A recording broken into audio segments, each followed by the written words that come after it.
हे राजन, एक बार पांडवों की प्रिय रानी द्रौपदी भगवान श्री कृष्णचंद्र की पटरानियों से भेंट कर उनसे प्रीतिपूर्वक बातचीत करते हुए पूछने लगी, हे देवियों, भगवान श्याम सुंदर ने किस प्रकार तुम्हें वरण किया?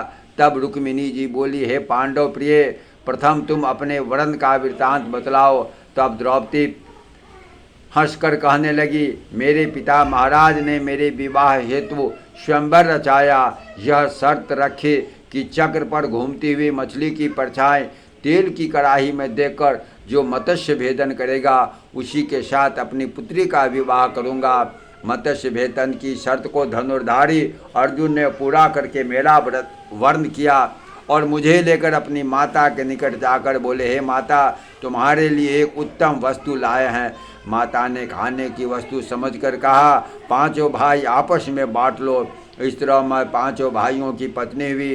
तत्पश्चात रुक्मिणी कहने लगी, हे द्रौपदी, मेरे बड़े भाई रुक्मी की यह इच्छा थी मेरा विवाह शिशुपाल से हो, किंतु संत पुरुषों के मुख से श्री कृष्णचंद्र की प्रशंसा सुनकर उन्हें अपना पति मान लिया। जब मेरे विवाह का दिन निश्चित हो गया तो एक विश्वसनीय ब्राह्मण से संदेश भेजकर श्री नटवर नागर को बुलवाया। तब वे रथ पर सवार होकर पहुँचे, मुझे अपने संग ले आए।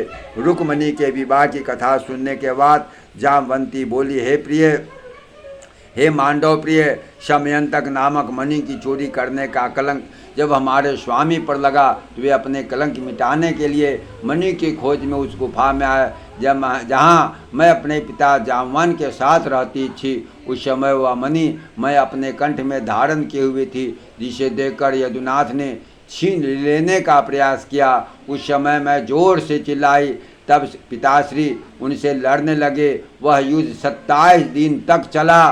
तब पिताजी को ज्ञात हुआ ये साधारण पुरुष नहीं हैं।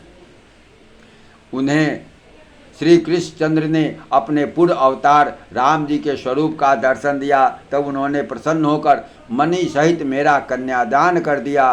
तब सत्यभामा पुनः कहने लगी, हे पांचाली, जामवंत जी से वह मणि लाकर द्वारकाधीश ने मेरे पिता सत्यराजीत को दे दी, क्योंकि मेरे पिता ने सूर्य देव की आराधना करके वह मणि प्राप्त की थी। प्रसेनजीत की मृत्यु का जो मिथ्या कलंक भगवान श्री कृष्णचंद्र पर लगा था वह छूट गया। मेरे पिता अपने वचनों को याद करके पछताने लगे और प्रायश्चित स्वरूप मुझे द्वारकाधीश के चरणों में अर्पित कर दिया।